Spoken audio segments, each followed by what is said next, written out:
Hello dear students, इस video lecture में हम एंथोसेरॉस में सेक्सुअल रिप्रोडक्शन का अध्ययन करेंगे।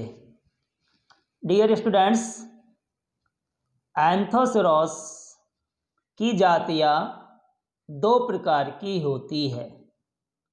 पहली है मोनोशियस या होमोथैलिक, हिंदी में बोलते हैं उभयलिंगाश्री या समथैलसी जातियाँ।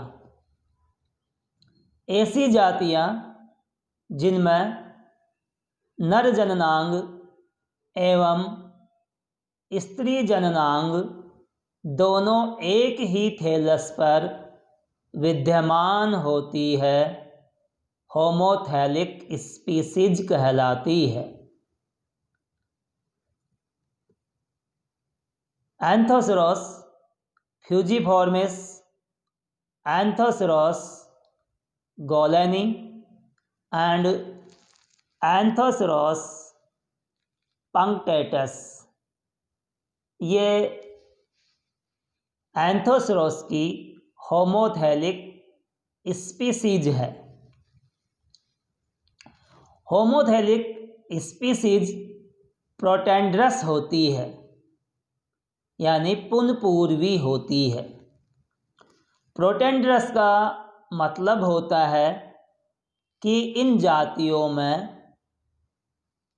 Male reproductive organ antheridia archegonium यानी स्त्रीधानी से पहले परिपक्व हो जाती है। दूसरे प्रकार की स्पीसीज है डायोसियस या हेटेरोथैलिक स्पीसीज, हिंदी में बोला जाता है एक लिंगाश्री या विषमथैलसी जातियाँ। ऐसी पादप जातियाँ जिनमें नर जननांग एवं मादा जननांग दोनों अलग अलग थैलस पर विद्यमान होते हैं, हेटेरोथैलिक स्पीसीज कहलाती है।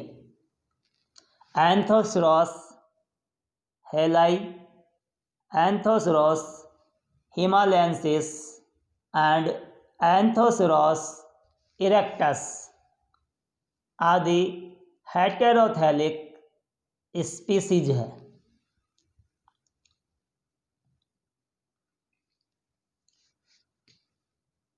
एंथोसेरॉस में सेक्सुअल रिप्रोडक्शन oogamous प्रकार का यानी विषम युग्मकी प्रकार का होता है।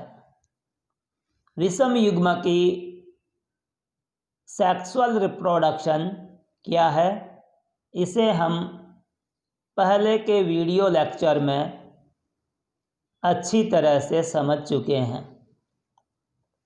अब देखते हैं एंथोसेरॉस के male reproductive organ and female reproductive organ क्या कहलाते हैं। तो इनके male reproductive organ antheridium and female reproductive organ archegonium कहलाते हैं। एंथोसेरॉस में दोनों ही रिप्रोडक्टिव ऑर्गन्स थैलस की डोर्सल सरफेस पर थैलस में धसी हुई अवस्था में विद्यमान होते हैं। सेक्स ऑर्गन्स का निर्माण थैलस के जैसे ये थैलस है, तो थैलस का ये वृद्धि बिंदु, इधर यहाँ पर वृद्धि बिंदु, इस वृद्धि बिंदु से पीछे की ओर जननांगों का निर्माण होता है।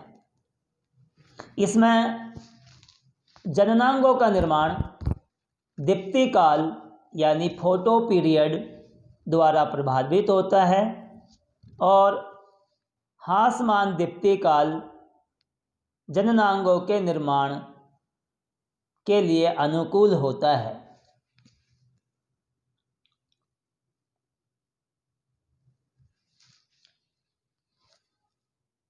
पुंधानियाँ विशेष प्रकार की बंद गुहिकाओं में विद्यमान रहती है।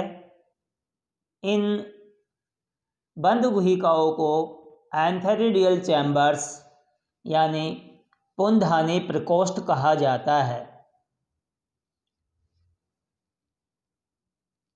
ये पुंधानी प्रकोष्ठ थैलस के डोर्सल सरफेस की तरफ विकसित होती है, लेकिन ये चैम्बर्स थैलस की सतह पर खुलती नहीं है, अर्थात ये चैम्बर्स बंद रहते हैं। यहाँ पर ये पुंधानी प्रकोष्ठ की ये छत है और इस छत में किसी भी प्रकार का कोई ओपनिंग या छिद्र नहीं है, अर्थात ये चैम्बर्स पूर्ण रूप से बंद होते हैं। प्रत्येक पुंधानी प्रकोष्ठ में एक या एक से अधिक पुंधानियाँ विद्यमान रहती है।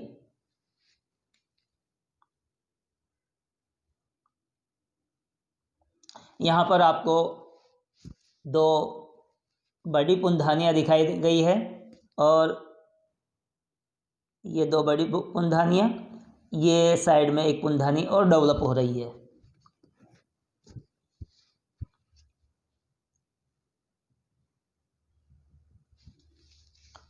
ये पुंधानी के विकास की विभिन्न अवस्थाओं और पुंधानी के स्फुटन को दिखाया गया है। पुंधानी या एंथेरिडियम का विकास एंडोजीनस होता है। एंडोजीनस से मतलब है कि पुंधानी का विकास थैलस की सतह वाली कोशिका से न होकर थैलस की सतह से अंदर वाली कोशिका से होता है। जैसे यहाँ पर ये एक सुपरफिशियल या सतही कोशिका दिखाई गई है। इस सतही कोशिका में पेरिक्लाइनल डिवीजन होता है, जिससे एक कोशिका ऊपर की तरफ बनती है और दूसरी कोशिका ये नीचे की तरफ बनती है। ऊपर की तरफ बनने वाली यह कोशिका रूफ इनिशियल या छत प्रारंभिक कहलाती है और अंदर की तरफ बनने वाली कोशिका एंथेरिडियल इनिशियल या पुंधानी आरंभिक कोशिका कहलाती है। इस पुंधानी आरंभिक कोशिका से पुंधानी का विकास होता है, जबकि रूफ इनिशियल कोशिका डिवीजन करके पुंधानी प्रकोष्ठ की छत का निर्माण कर लेती है। चूँकि एंथेरिडियल इनिशियल कोशिका सतह पर न होकर सतह से अंदर की तरफ है और यह कोशिका एंथेरिडियम का विकास करती है, इस कारण एंथेरिडियम का विकास एंडोजीनस या अंतर्जात होता है। इतना विकास होने के बाद roof initial and antheridial initials कोशिकाओं के मध्य एक गैप उत्पन्न हो जाता है। यह गैप धीरे धीरे बड़ा होता जाता है और यह गैप एंथेरिडियल चैम्बर का निर्माण कर लेता है। एंथेरिडियल इनिशियल कोशिका से एंथेरिडिया का विकास हो जाता है। एक एंथेरिडियल चैम्बर में एक या एक से अधिक एंथेरिडियम विकसित हो जाती है।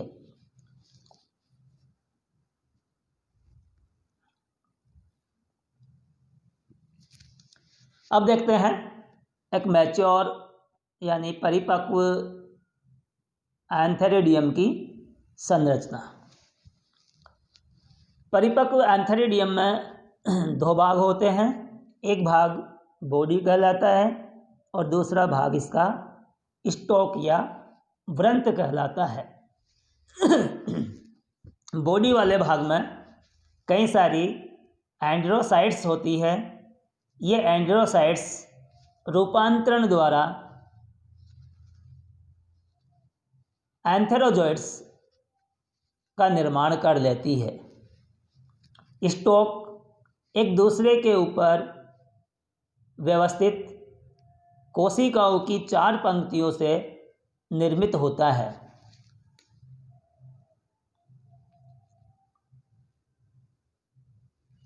अब देखते हैं डिस्टेंस ऑफ एंथेरिडियम। एंथेरिडियम का स्फुटन। जब एंथेरिडियम चैम्बर के अंदर विद्यमान एंथेरिडियम परिपक्व हो जाती है तो एंथेरिडियल चैम्बर की जो छत है, ये वाली छत, ये छत अनियमित रूप से टूट जाती है। छत के टूटने से एंथेरिडियल चैम्बर में पानी भर जाता है। पानी के संपर्क में आने से एंथेरिडियम के शीर्ष पर विद्यमान कोशिकाएं एक दूसरे से दूर हट जाती है, जिससे दरारें निर्मित हो जाती है। इन दरारों से होते हुए एक साथ कई सारे एंड्रोसाइट्स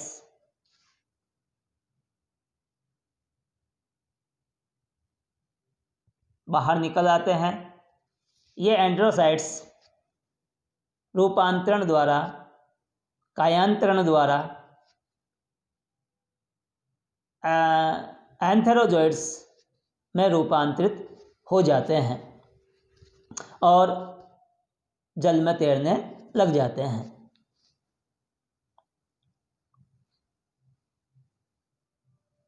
अब देखते हैं इसके फीमेल रिप्रोडक्टिव ऑर्गन्स के बारे में। फीमेल रिप्रोडक्टिव ऑर्गन आर्किगोनियम कहलाता है। बहुवचन में आर्किगोनिया कहा जाता है। आर्किगोनियम या स्त्रीधानी का विकास थैलस की डोर्सल सरफेस पर अग्राभिसारी क्रम में होता है।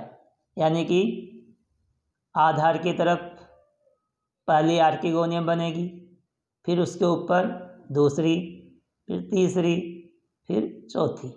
यानी कि नवीन आर्किगोनियम शीर्ष की तरफ और सबसे परिपक्व आर्किगोनियम आधार की तरफ होती है। इसे एक्रोपिटल सक्सेशन या अग्राभिसारी क्रम कहा जाता है। आर्किगोनियम थैलस की डोर्सल सरफेस पर, यानी कि जो सतह ऊपर की तरफ होती है, उस सतह पर एम्बेडेड रहती है, धसी हुई रहती है। लेकिन स्त्रीधानी का शीर्षस्थ भाग, ये शीर्षस्थ भाग थोड़ा बहुत थैलस की सतह से बाहर निकला रहता है।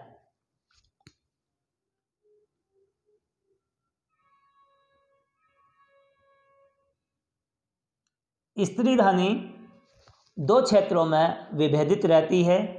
आधारीय फूला हुआ भाग अंडधा या वेंटर कहलाता है और अंडधा से ऊपर स्थित नलिकाकार भाग नेक या गर्दन कहलाती है। वेंटर वाले भाग में सबसे नीचे की तरफ एक बड़ी कोशिका एग सेल विद्यमान रहती है, जो फीमेल गैमेट के रूप में कार्य करती है। एग से जस्ट ऊपर एक छोटी वेंटर केनल सेल अंडधा नाल कोशिका विद्यमान रहती है। नेक की गुहिका में 4 से 6 तक नेक कैनल सेल्स यानी गर्दन नाल कोशिकाएं विद्यमान रहती है। नेक का निर्माण नेक सेल्स की 6 वर्टिकल रोज 6 उदग्र पंक्तियों से होता है, जैसे 1 2 3 4, ये 5 और ये 6 वाली। ये इस पंक्ति की कोशिकाएं, ये इस पंक्ति की कोशिकाएं एक दूसरे के ऊपर उदग्र रूप से, इधर इस पंक्ति की कोशिकाएं उदग्र रूप से। इस प्रकार से 6 पंक्तियों में उदग्र रूप से कोशिकाएं व्यवस्थित होकर नेक का निर्माण करती है। पोरेला में हमने देखा था कि वहाँ पर नेक का निर्माण कोशिकाओं की 5 उदग्र पंक्तियों से होता था।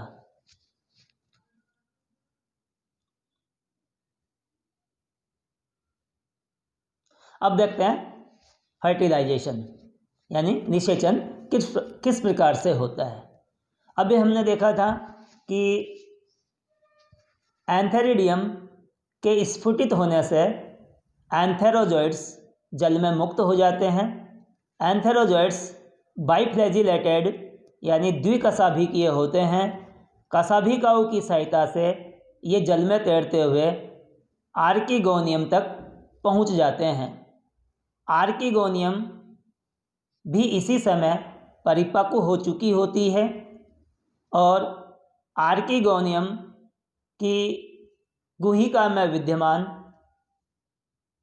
वेंटर कैनल सेल एवं नेक कैनल सेल्स के विघटित होने से श्लेष्मी पदार्थ बन जाता है। यह श्लेष्मी पदार्थ एक दबाव उत्पन्न करता है, जिसके फलस्वरूप नेक के शीर्ष पर विद्यमान कवर सेल्स एक दूसरे से दूर दूर हट जाती है, जिससे आर्किगोनियम का मुख खुल जाता है। अब म्यूसिलिएजिनस पदार्थ आर्किगोनियल नेक से बाहर निकल आता है। एंथेरोजोइड्स जल में तैरते हुए रसायनोचलनी गति प्रदर्शित करते हुए नेक में प्रवेश कर जाते हैं और वेंटर वाले क्षेत्र में पहुंचकर एग से फ्यूज हो जाते हैं और फर्टिलाइजेशन की क्रिया संपन्न कर देते हैं।